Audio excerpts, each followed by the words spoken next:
Olá, tudo bem? Seja bem-vindo para a nossa 13ª aula, Introdução à Sagrada Escritura. Estamos falando agora sobre o Pentateuco, em nome do Pai, do Filho e do Espírito Santo também. Inspirai, Senhor, nossas ações para que em vós comece, em vós termine tudo aquilo que nós fizemos por Jesus Cristo, vosso Filho, na unidade do Espírito Santo. Amém. Meu querido, então, meus queridos alunos, nessa 13ª aula, nós iremos fazer uma introdução ao Pentateuco. Então, vai dizer assim para nós os slides que eu vou fazer para você aí. A introdução ao Pentateuco é o ponto de partida fundamental para a compreensão de toda a Sagrada Escritura. A palavra Pentateuco vem do grego penta, 5, teucos, rolo, volumes, traduzindo o termo hebraico Torá, lei, instrução ou ensinamento. Então, Pentateuco são os 5 primeiros livros da Bíblia. Penta, porque são 5.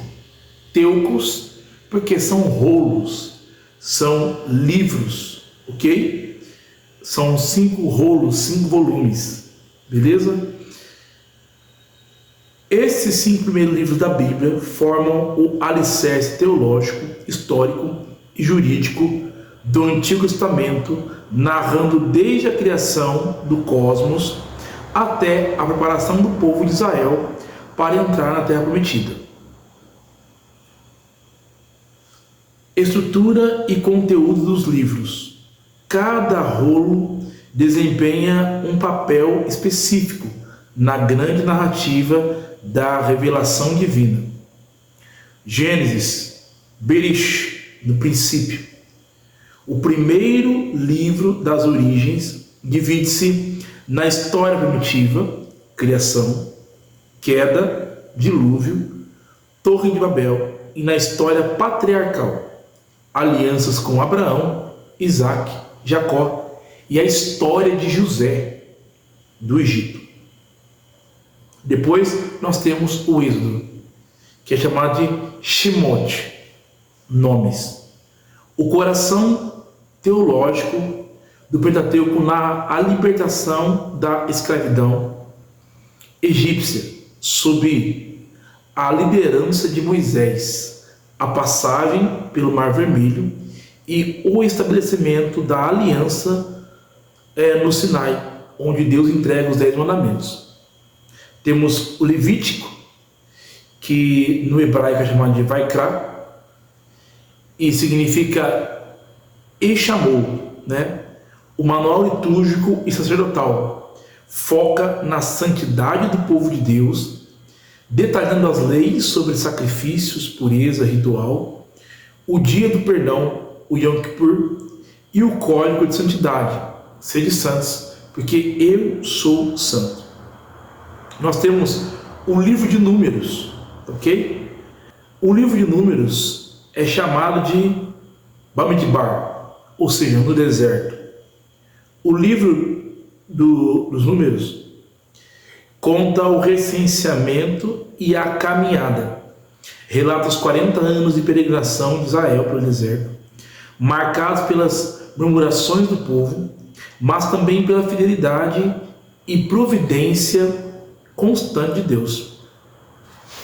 E temos o Deuteronômio, que é chamado de Devarim, ou seja, as palavras, a segunda lei ou a renovação da aliança, apresentado na forma de discurso de despedida de Moisés nas planícies de Moabe, exortando a nova geração a guardar a lei por amor e fidelidade antes de cruzar o Jordão. Vamos dizer o seguinte para vocês: Gênesis, Êxodo, Levítico, Números e Deuteronômio foram nomes dados a partir do texto bíblico em grego. No original hebraico, esses livros têm os nomes que nós vimos aqui, né? Gênesis é chamado de Bereshit, Êxodo, Shemot, Levítico, Vaikra, Números, Bamidbar, tá? É o Números. E Deuteronômio, Devarim. Por quê? Porque cada livro recebe o nome da primeira palavra com que ele se pronuncia, se inicia. Por exemplo, Gênesis, capítulo 1, versículo 1, vai dizer o quê? No princípio, Deus criou o céu e a terra. Então, o Gênesis recebeu o nome de Berish, no princípio. Êxodo começa com a palavra eis os nomes. E aí então ficou o Shemot, que é os nomes, ok? O Levítico começa com Vaikra, que é o quê? E chamou o Senhor Deus. Então assim começa o texto bíblico. A primeira palavra de cada livro se tornou o nome do livro, no hebraico. No grego foi dado o nome de Gênesis, Êxodo, Levítico, Número e Deuteronômio. Beleza? Vamos lá então continuar nossas aulas. Grandes temas teológicos. O Pentateuco não é apenas uma crônica histórica, mas uma profunda catequese que gira em torno de eixos teológicos centrais. A criação e a eleição. Deus é criador soberano de tudo que existe. Diante do drama do pecado humano que rompe a harmonia original, Deus toma a iniciativa de salvar a humanidade, escolhendo um povo, a partir de Abraão, para ser canal de bênção para todas as nações. Então aqui nós temos a aliança, né? Berit. O conceito de aliança é o fio condutor que une os 5 livros. Deus se vincula legal e efetivamente a Israel. Eu serei vosso Deus e vós serei meu povo. A aliança exige fidelidade expressa na observância da lei. Então, o livro de Gênesis não é um livro de história, mas é uma crônica narrativa a respeito do princípio da ação de Deus para a salvação da humanidade. E tem como pano de fundo o chamado de um homem escolhido por Deus, chamado Abraão, que depois vai dar origem aos filhos de Israel, ok? De Abraão vem Isaac, de Isaac vem Jacó, e Jacó recebe o nome de Israel, e aí vão ter os 12 filhos de Israel, que depois se tornarão as 12 tribos de Israel, beleza? Nós temos também a questão do êxodo, né? Êxodo e libertação. A revelação de Deus como aquele que ouve o clamor dos oprimidos e intervém na história para libertá-los. O Deus da Torá não é uma ideia abstrata, mas o Deus que age de braço forte. A questão aqui, na questão do Êxodo, o povo de Israel ficou 400 anos no Egito. E depois de 400 anos, depois que José já tinha morrido e tinha passado toda a história de José, o faraó não conhecia a história de José, nem sabia quem era José. E Deus suscita então Moisés, para que Moisés pudesse libertar o povo de Israel do Egito, né? E nós sabemos toda a história, como aconteceu. E aqui nós temos também a questão da autoria. A autoria do livro. A questão da autoria. A tradição e crítica nos ajuda a compreender o Pentateuco. E é um dos temas mais ricos debatidos dos estudos bíblicos. A visão tradicional. A autoria é de Moisés, mosaica. Tradicionalmente, tanto o judaísmo quanto o cristianismo primitivo atribuíram a redação dos 5 livros diretamente a Moisés. Daí a expressão a lei de Moisés. Moisés é a autoridade fundante por trás do conteúdo central. Visão crítica, histórica e hipótese documental. Composição progressiva. A partir do século XIX, com o avanço de estudiosos como Julius Williams, percebeu-se que o texto atual é fruto de uma rica tradição oral e escrita que foi compilada ao longo dos séculos por diferentes escolas e fontes. Então, a crítica histórica nos mostra que talvez Moisés tivesse escrito alguma coisa.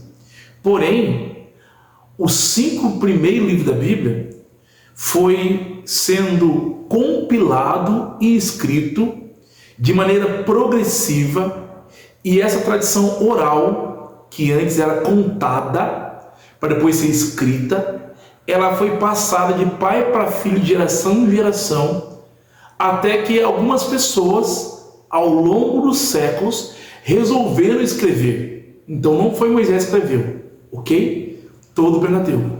Ele pode ter escrito uma outra coisa. Aqui existe uma hipótese documental. 4 fontes.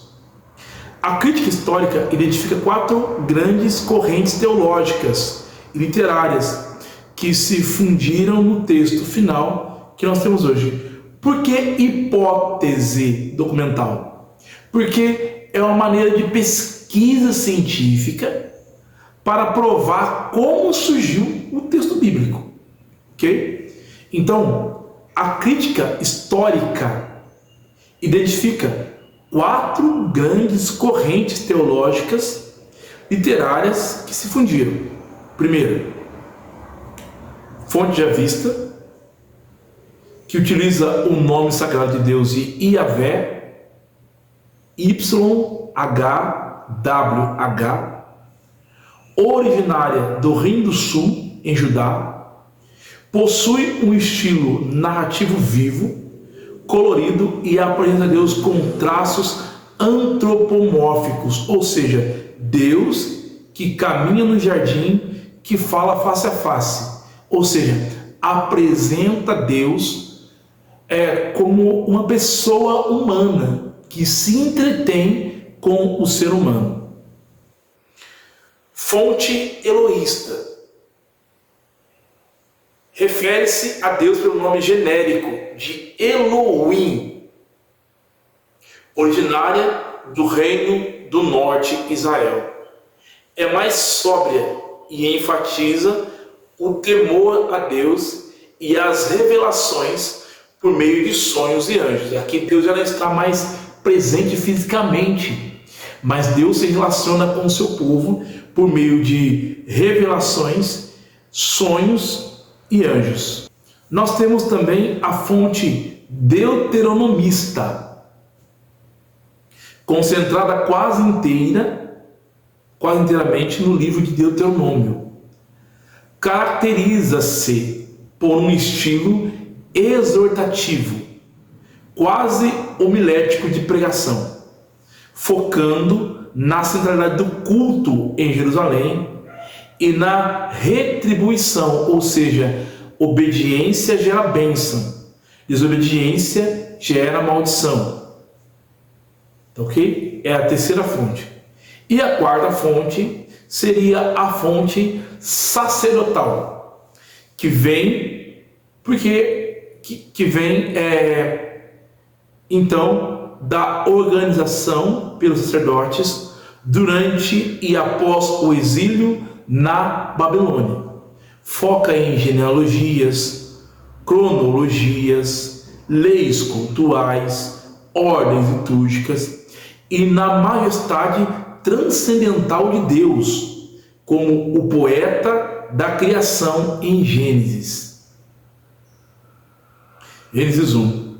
Então, usa o código P. Por quê? Porque ele vem do alemão Priestris, ou, como alguns outros gostam de dizer, Prodextis, né? Aí depende muito da forma de pronunciar.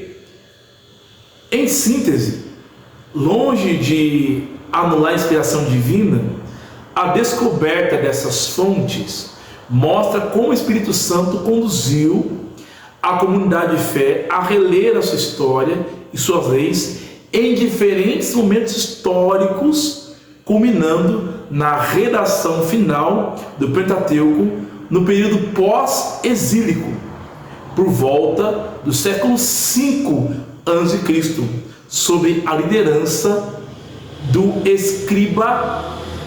de escribas como Esdras. A passagem da visão lendária, que atribui cada linha do Pentateuco à pena direta de Moisés, ou seja, foi Moisés que escreveu o Pentateuco.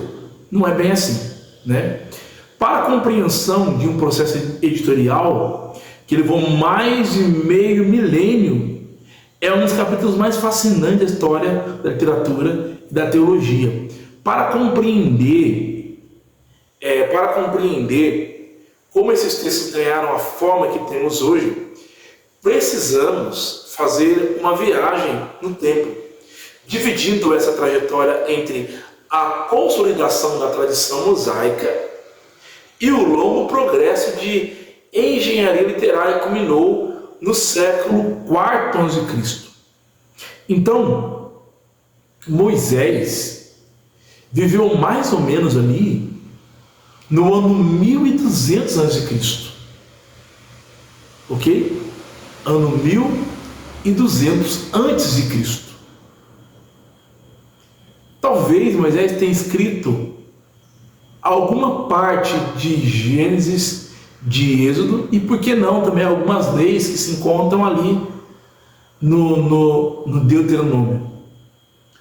Mas afirmar que Moisés escreveu todo o Pentateuco é um extremo muito perigoso. Por quê? Porque o Deuteronômio vai narrar a morte de Moisés. E como que alguém vai narrar a sua própria morte? É verdade? Não tem como. Então, ou seja, outras pessoas escreveram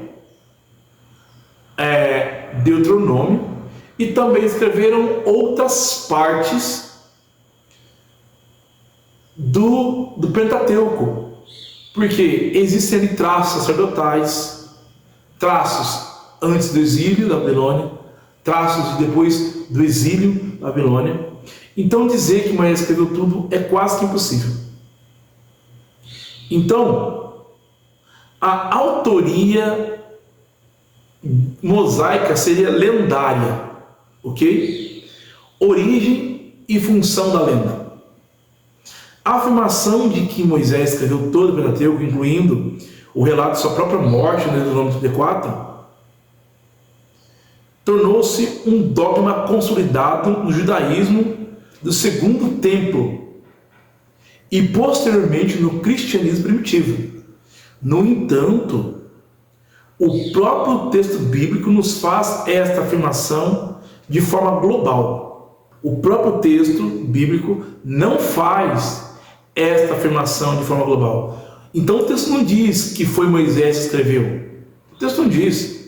Não tem assinatura, autógrafo de Moisés dizendo eu escrevi. Não tem, ok? Então, o que o texto realmente diz? O Pentateuco menciona Moisés escrevendo em trechos muito específicos. O livro da aliança, após o Sinai, Êxodo 24:4. O memorial contra os amalequitas, Êxodo 17:14. E o cântico de despedida, Deuteronômio 31:22. Esses textos foi Moisés que escreveu, beleza? A transição de Moisés escreveu essas leis para Moisés escreveu os 5 livros ocorreu por um processo de pseudepigrafia, ou seja, atribuição de autoridade. É a garantia da autoridade daquilo que foi escrito. No mundo antigo, a validade de uma lei, uma tradição, não dependia da originalidade do autor moderno, mas da antiguidade e da dignidade da sua origem. Atribuir o código legal a Moisés era garantir que a lei possuía autoridade divina direta, mediada pelo herói fundador da nação. Por exemplo, eu, Ederson, escrevo um livro e lanço esse livro. Não vai ter muita repercussão, não sou muito conhecido. Mas se eu pegar esse livro e dizer, olha, esse livro foi escrito pelo Papa João Paulo II, estava escondido esse livro aqui há muito tempo, é dele. O livro vai fazer muito sucesso, as pessoas vão querer ler o livro, certo? Por causa do quê? Da autoridade de quem escreveu. Então, aquele que escreve agora não tem tanta importância como quem escreveu há muito tempo atrás. Então, o que vale é a autoridade de quem veio primeiro. Entende? Vamos lá. Os anacronismos internos. O próprio texto do Pentateuco dá pista de que foi escrito muito depois de Moisés. Gênesis 36:31 diz: estes são os reis que reinaram na terra de Edom, antes que reinasse rei algum sobre os filhos de Israel. Essa frase só poderia ter sido escrita por alguém que já vivia na época da monarquia israelita. Olha só que interessante isso. Então, século X a.C. em diante. Então, Gênesis não foi escrito lá atrás em 1200 por Moisés. Gênesis foi compilado no século X a.C., né? Já na monarquia israelita, ok? Século X em diante. A construção literária ao longo dos séculos. A formação da Torá foi um processo dinâmico de atualização teológica. Então, se deu por processos. Foi de maneira paliativa, aos pouquinhos, de maneira, vamos dizer assim, passo de formiga, tá bom? Então, à medida que Israel passava por crises históricas, os escribas e sacerdotes revisitavam as antigas tradições orais e escribas. Tradições orais, tá? Poemas antigos, século XII a século XI a.C. Depois, fonte monárquicas, a fonte javista e a fonte eloísta, século X ao século VIII a.C. Reforma de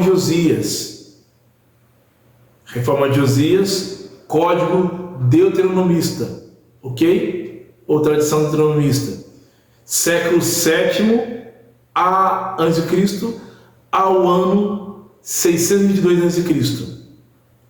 Crise do exílio, fonte sacerdotal, tá?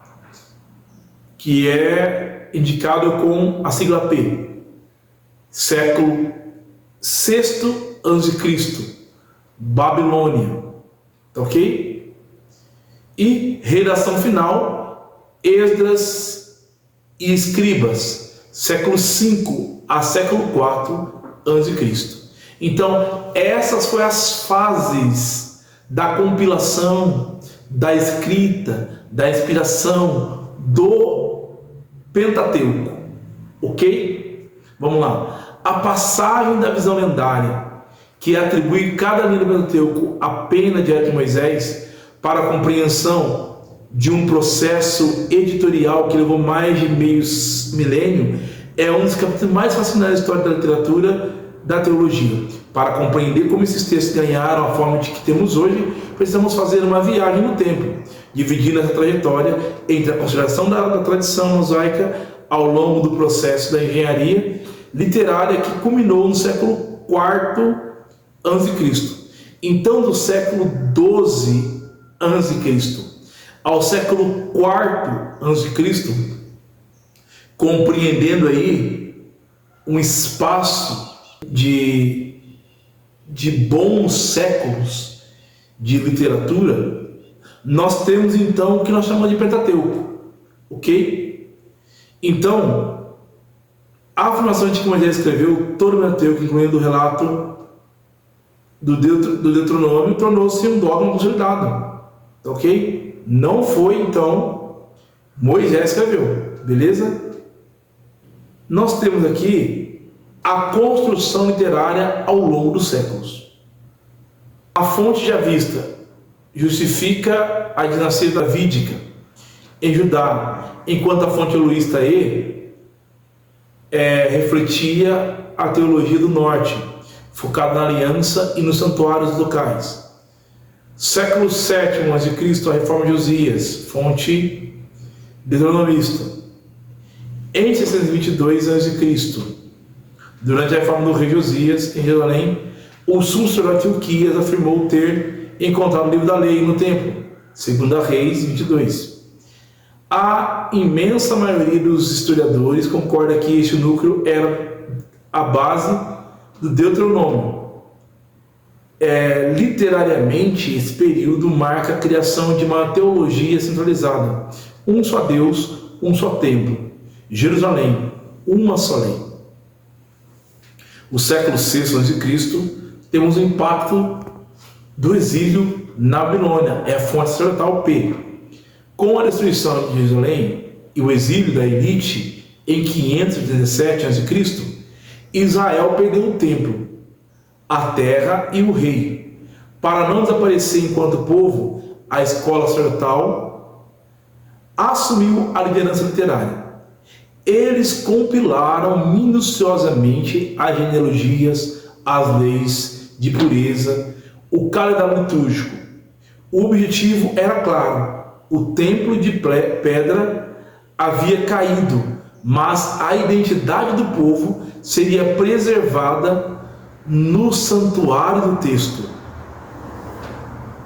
Aqui nós temos o retoque final do século IV a.C. e o compromisso persa.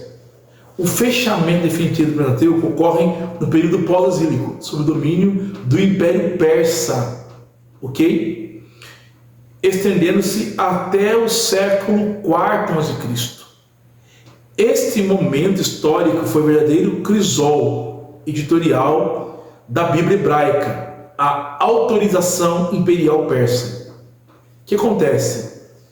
O rei Ciro permite que os israelitas voltem para Judá para reconstruir o templo e restabelecer o culto, de adoração a Deus.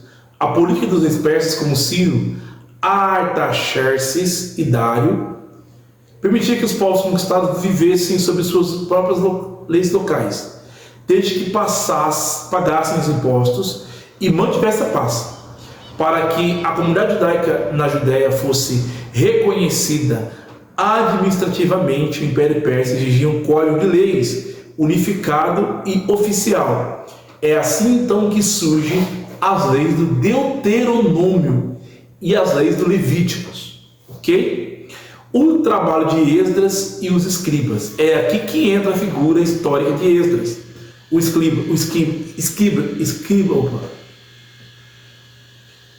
escriba, por volta de 558 a 398 a.C.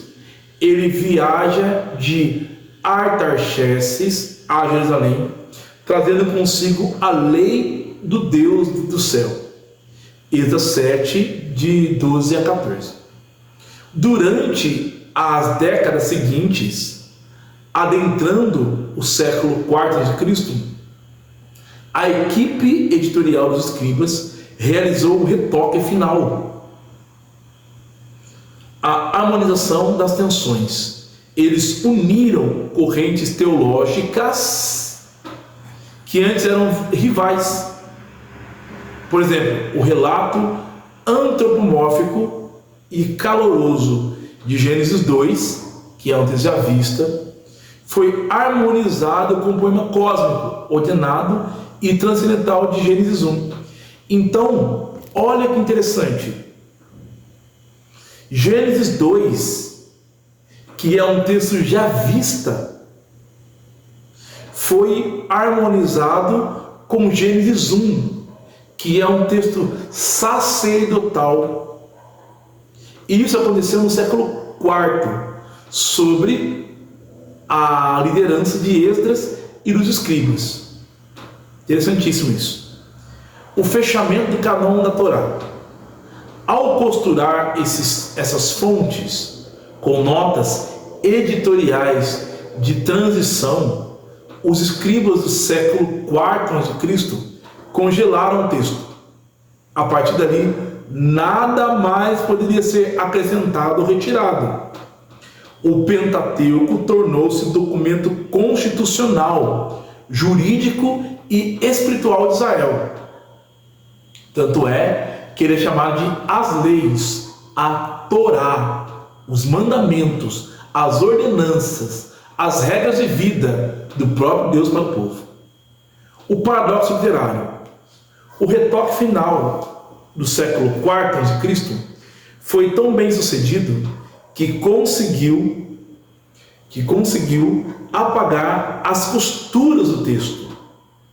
Para o leitor comum, fazendo com que uma obra composta por dezenas de autores e editores ao longo de 600 anos parecesse ter sido escrita por uma única mão, a de Moisés, o legislador do deserto. Então perceba, a ação dinâmica do Espírito Santo foi tão perfeita nos agiógrafos que a edição final do Pentateuco parece ter sido escrita por um único autor. Então, a autoria do Pentateuco é atribuída a Moisés, por ele ser o legislador de Israel e o primeiro a escrever alguma coisa na Sagrada Escritura. Mas a redação final se deu no IV século, sob a liderança de Esdras e dos escribas do templo. Ok? Aí nós temos também os manuscritos do Mar Morto, descoberto nas cavernas de Qumran entre 1947 a 1956. Contém centenas de fragmentos e rolos do Pentateuco, escritos em hebraico antigo. Aproximadamente 40% de todos os manuscritos encontrados em Qumran são textos bíblicos e que chamamos de Bíblia hebraica ou Antigo Testamento. Dentro desse grupo, os 5 livros da Torá, o Pentateuco, estão entre os mais copiados e preservados pela comunidade essênia que vivia no deserto. Então, no deserto de Qumran, vivia os essênios. Os essênios, eles conservaram os escritos do Antigo Testamento e copiaram e recopiaram várias vezes os livros da Torá, ok? Os livros do Pentateuco. Os manuscritos do Pentateuco, em hebraico, encontrados nas cavernas, dividem-se assim os livros mais encontrados, ok? A quantidade de cópias de um livro em Qumran geralmente indica a sua importância teológica para aquela comunidade judaica. O Pentateuco era o núcleo central da vida deles. Então, o Pentateuco era a regra de vida para a comunidade judaica daquele tempo. Então, o Deuteronômio tinha cerca de 35 cópias em hebraico. Era o segundo livro mais popular de toda a biblioteca de Qumran. atrás do livro dos Salmos. Gênesis, cerca de 23 a 24 cópias em hebraico. Êxodo, cerca de 16 cópias em hebraico. Levítico, cerca de 15 cópias em hebraico. E o Números, cerca de 8 cópias em hebraico. Aqui nós temos duas fontes de escrita hebraica encontradas. Primeiro, os textos do Pentateuco em Qurã relataram algo fascinante sobre como o hebraico era tratado no período do Segundo Templo, século 3 a.C. ao século 1 depois de Cristo. O hebraico do alfabeto quadrado, o aramaico, a maioria dos outros foi escrita no alfabeto hebraico quadrado, que é o mesmo estilo visual utilizado até hoje nas Bíblias hebraicas modernas. O paleo-hebraico, a escrita antiga, alguns rolos do Pentateuco, especialmente de Gênesis e do Levítico, foram copiados propositalmente usando o alfabeto paleo-hebraico, a escrita arcaica que Israel usava antes do exílio na Babilônia. Os escribas usavam essa caligrafia antiga como um sinal de profundo respeito para sublinhar a antiguidade daquelas leis. Por que essa descoberta foi revolucionária? Antes de Qurã, os manuscritos mais antigos que a arqueologia possuía da Bíblia eram do século X depois de Cristo, como o famoso Códice de Alepo. Os textos do Pentateuco encontrados em Qurã recuaram essa distância temporal em mais de 1000 anos, datando de aproximadamente 250 a.C. a 68 depois de Cristo. Então veja que os escritos do Antigo Testamento encontrados em Qurã são mais próximos dos autores originais do que os escritos que tínhamos da Bíblia hebraica do século X depois de Cristo, que é muito mais distante dos autores originais. Ok? Quando os cientistas compararam os rolos em hebraico de Qurã com o texto que judeus e cristãos usam hoje, o texto massorético, a semelhança foi espantosa. O retoque editorial que as escrituras sofreram por volta do século IV a.C., estabilizando a estrutura, provou-se extremamente fiel, demonstrando que o texto foi copiado de forma meticulosa e quase idêntica ao longo dos séculos. Então, a semelhança entre os textos do século X depois de Cristo e os textos escritos ou recopiados do século 250 a 68 depois de Cristo são muito semelhantes. São muito semelhantes. Ok? Diferença entre o Pentateuco hebraico e grego. A diferença entre o Pentateuco hebraico e o grego. É muito importante isso. Por quê? Porque nós cristãos católicos seguimos o Pentateuco grego da Septuaginta, enquanto os evangélicos, os protestantes seguem o Pentateuco da Bíblia hebraica. Mas, olha só que interessante isso aqui. A diferença entre o Pentateuco hebraico e a Torá e o Pentateuco grego, parte da Septuaginta, ou versão dos 70, Septuaginta, versão dos 70, vai muito além de uma simples tradução de palavras. Ela envolve uma mudança de mentalidade, geografia e teologia. Enquanto o texto hebraico nasceu e se consolidou no ambiente semítico do antigo Oriente Próximo, a versão grega foi moldada no século III a.C. em Alexandria, no Egito, sob o impacto do helenismo, a difusão da cultura e filosofia gregas. As principais divergências entre essas duas tradições podem ser divididas em 4 categorias.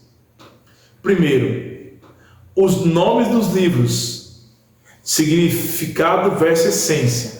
Lembra que eu falei para vocês a diferença? Então, na Bíblia hebraica,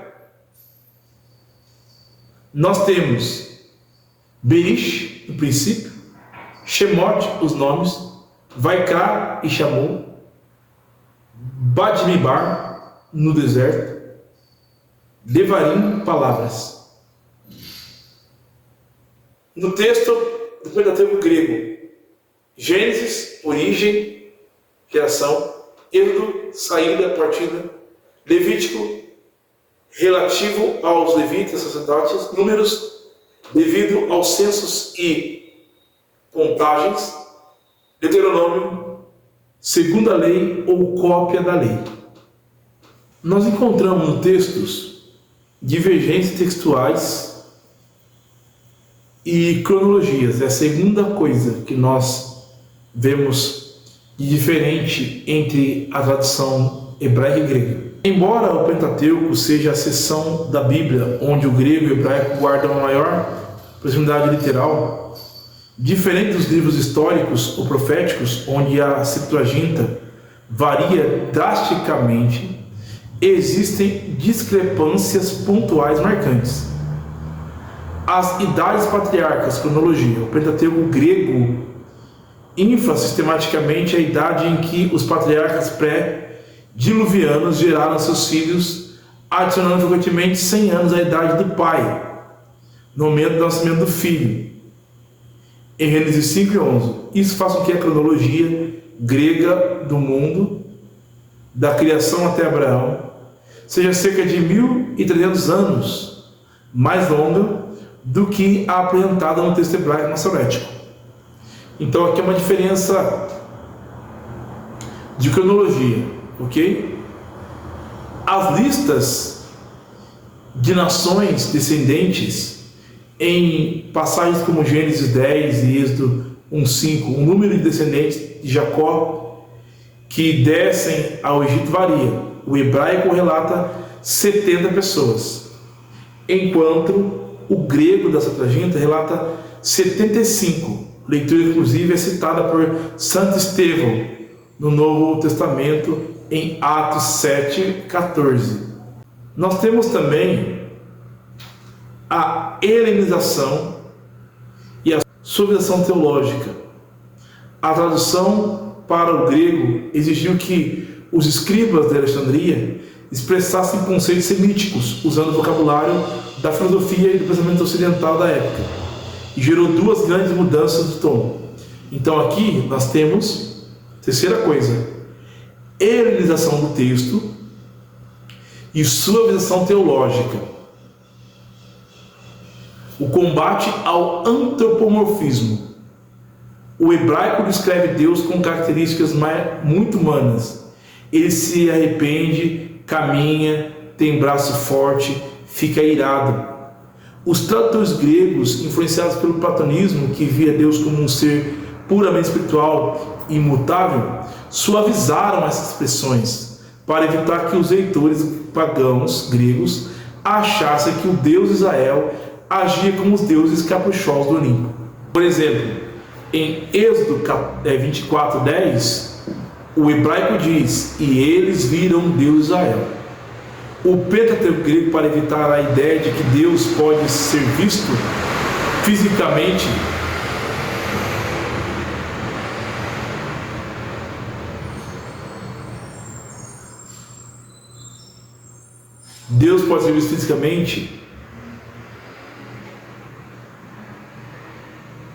traduz como: e eles viram o lugar onde estava o Deus de Israel. A mudança teológica da Torá para nomos. No hebraico, Torá significa ensinamento, instrução, direcionamento. Quando os tradutores gregos verteram o termo para nomos, que significa estritamente lei ou código jurídico, o sentido original expandido perdeu um pouco a sua nuance de guia paternal e ganhou uma roupagem mais jurídica, legalista institucional. Essa mudança passou profundamente nos debates teológicos do Novo Testamento séculos mais tarde. Então percebe uma coisa: Torá significava ensinamento, aquilo que Deus transmitiu para ensinar o povo, leis para ajudar o povo a viver melhor.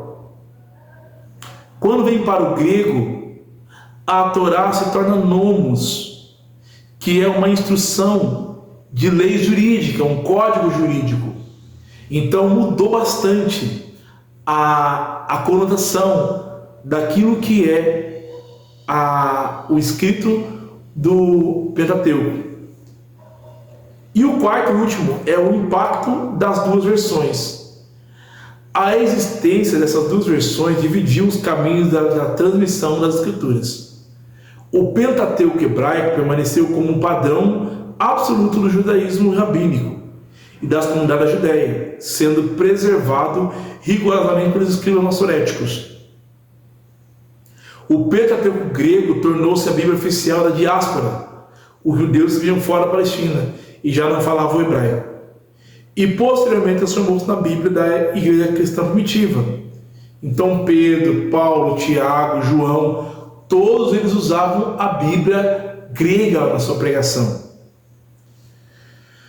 O Novo Testamento foi escrito em grego, e a imensa maioria das citações que os apóstolos fazem do Antigo Testamento provém da versão grega, Septuaginta, e não do hebraico. Então perceba que desde o começo do cristianismo, a Bíblia utilizada, o texto utilizado pelos apóstolos foi a Bíblia grega e não a Bíblia hebraica. E é por isso que nós ainda hoje, como cristãos católicos, usamos a Bíblia grega, porque a tradição apostólica usa a Bíblia grega e não a Bíblia hebraica. Então, quando Lutero vem e ele retira 7 livros da Bíblia, ele está indo contra a tradição cristã dos apóstolos, que utilizaram a Bíblia grega na sua pregação. Por isso que a igreja é fiel, aos ensinamentos apóstolos e à tradição apostólica de utilizarmos a tradução da Bíblia grega e não da Bíblia hebraica. Aqui nós encerramos então essa aula com esse pensamento de que semana que vem vamos entrar no livro do Gênesis. E se Deus quiser, faremos também o livro do Êxodo. E nós vamos compreender um pouco desses dois livros, os seus aspectos científicos, seus aspectos teológicos, a sua mensagem principal, aquilo que o livro quer nos dizer, quem foi os autores desse livro, por que esses livros são tão importantes para a fé católica.